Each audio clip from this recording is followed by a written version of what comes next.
안녕 친구들, 돌아온 걸 환영해요. 아시안 쿼터는 성장형 선수를 키우는 자리가 아닙니다. 이 포지션은 당장 팀 전력을 끌어올릴 수 있는 검증된 힘이 요구되는 자리입니다. 하지만 감독은 가장 중요한 이 자리에 아직 준비되지 않은 선수를 선택했습니다. 몽골 출신 아시안 쿼터 아웃사이드 히터 인쿠시는 큰 기대를 받으며 합류했지만 코트 위에서 보여준 것은 가능성이 아니라 반복되는 리시브 붕괴, 급격히 떨어진 공격 성공률, 그리고 점점 줄어드는 출전 시간뿐이었습니다. 데뷔전에서는 적응 중이라는 말로 어느 정도 덮을 수 있었습니다.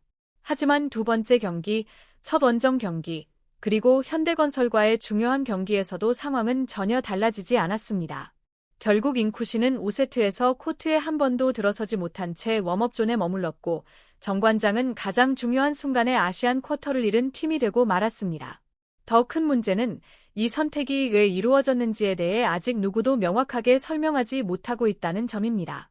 고희진 감독은 인쿠시에게 스스로 이겨내야 한다고 말했습니다. 하지만 아시안 쿼터에게 요구되는 것은 극복이 아니라 증명입니다. 그리고 지금 정관장 주변에서는 전혀 다른 이름이 다시 떠오르고 있습니다. 만약 메가의 V리그 복고와 염혜선과의 재해 가능성이 현실이 된다면 인쿠시에게 남은 시간은 그리 많지 않을지도 모릅니다. 이번 영상에서는 인쿠시가 왜 점점 코트에서 사라지고 있는지, 왜 아시안 쿼터에는 가능성이 아닌 검증이 필요한지, 그리고 정관장이 이미 다음 시즌을 준비하고 있다는 신호는 무엇인지 짚어보겠습니다. 감독이 선택한 아시안 쿼터는 시즌을 예상과 전혀 다른 방향으로 끌고 가고 있습니다. 데뷔전에서 11점을 올리며 아직 공격은 된다는 평가를 받았지만 그 경기에서도 위험 신호는 분명했습니다. 리시브 효율은 6.1%. 상대가 강하게 때리지 않아도 흔들렸고 타깃 서브의 대상이 되자 코트 위에서 급격히 위축되는 모습이 그대로 드러났습니다. 이 문제는 한 경기로 끝나지 않았습니다. 두 번째 경기, 현대건설 원정에서도 인쿠시는 다시 선발로 나섰지만 결과는 더 참담했습니다. 3득점, 공격 성공률 17.65%. 공격에서는 전혀 힘을 쓰지 못했고 리시브 21개 중 성공은 단 2개에 그치며 경기 운영을 무너뜨리는 요인이 되고 말았습니다. 결국 이 경기에서도 5세트에는 코트에 서지 못한 채 웜업존에서 경기를 지켜봐야 했습니다. 문제는 이 선수가 성장 중인 국내 유망주가 아니라는 점입니다. 인쿠시는 아시안 쿼터입니다. 즉, 팀의 약점을 가려주거나 최소한 안정감을 제공해야 하는 자리입니다. 그러나 인쿠시는 공격에서도 아직 자신을 증명하지 못했고 수비에서는 상대가 가장 노골적으로 노리는 약점이 되어버렸습니다. 경기 후 고희진 감독은 리시브가 약한 선수는 스스로 극복해야 한다고 말했지만 이는 신뢰라기보다는 경고에 가까운 메시지였습니다. 현재 정관장의 상황은 기다려줄 여유가 있는 팀 상황이 아닙니다. 순위는 최하위권에 머물러 있고 시즌은 빠르게 흘러가고 있으며 아시안 쿼터는 결과로 증명해야 하는 자리입니다.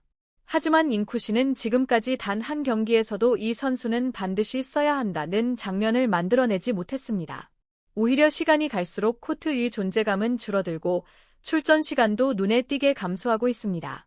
이 시점에서 모든 질문은 하나로 모입니다. 과연 정관장과 고희진 감독은 인쿠시를 선택할 때 무엇을 본 것일까요? 물론 인쿠시는 이제 막 V리그 무대에 오른 선수입니다. 데뷔전이었고 첫 원정이었으며 상대는 상위권 팀이었습니다. 어느 정도의 시행착오와 긴장, 실수는 충분히 이해할 수 있습니다. 문제는 그 이후에도 달라진 모습이 전혀 보이지 않았다는 점입니다. 그리고 아시안 쿼터라는 자리는 그렇게 기다려줄 수 있는 자리가 아니라는 현실입니다. 하지만 결정적인 문제는 인쿠시가 서야 했던 자리가 바로 아시안 쿼터였다는 점입니다. 실제로 상대 팀들은 인쿠시가 코트에 서는 순간 노골적으로 그를 향해 공격을 집중했고 그 결과 정관장의 리시브 라인은 급격히 흔들렸습니다. 리시브가 무너지자 세터의 선택지는 줄어들었고 자네트의 공격 성공률까지 함께 떨어졌습니다. 이런 상황 속에서도 인쿠시는 공격에서 반전을 만들어내지 못했습니다. 현대건설과의 원정 경기에서는 공격 성공률 17.65%, 단 3득점에 그치며 반복적으로 교체돼 웜업존에서 대기해야 했습니다. 인쿠시 개인의 능력을 단정하기에는 아직 이르다고 볼 수도 있습니다. 하지만 적어도 지금 시점에서 그는 아시안 쿼터로서 팀에 즉각적인 도움을 줄 준비가 되어 있지 않다는 신호를 주기에는 충분한 장면들이었습니다. 더 중요한 건 정관장의 현실입니다. 정관장은 현재 리그 최하위에 머물러 있고 매 경기마다 결과가 절실한 팀입니다. 이런 상황에서 아시안 쿼터를 경험을 쌓게 해보자는 접근으로 운영하기에는 리스크가 너무 큽니다. 인쿠시는 성장 가능성이 있는 유망주일 수는 있지만 단 2경기만으로도 지금 감독이 요구하는 역할과는 명백히 맞지 않는 카드라는 점이 드러났습니다. 이제 시선을 다음 시즌으로 돌려보겠습니다.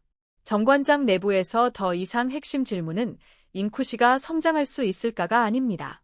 다음 시즌 공격의 중심을 누가 다시 세울 것인가, 바로 그 문제입니다. 그리고 그 중심에는 이미 하나의 이름이 떠오르고 있습니다. 바로 메가입니다.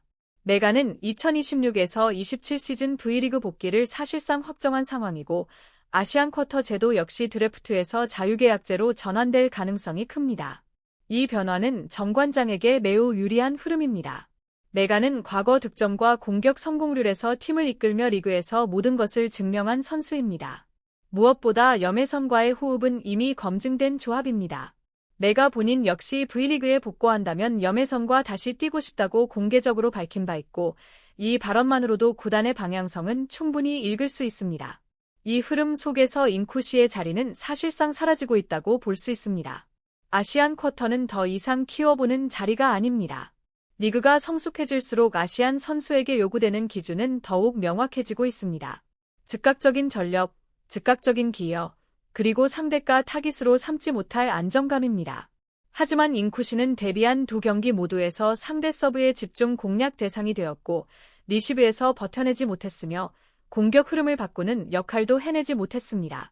그렇기 때문에 구단이 시즌 끝까지 인쿠시를 붙잡아야 할 이유는 점점 사라지고 있습니다. 남은 시즌이 경험을 쌓는 시간이 될 수는 있겠지만 그 경험이 다음 시즌 계약으로 이어질 가능성은 매우 낮아 보입니다. 메가 복귀라는 확실한 카드가 존재하기 때문입니다. 결국 인쿠시는 몇 달간 정관장 유니폼을 입은 뒤 조용히 정리될 가능성이 큽니다.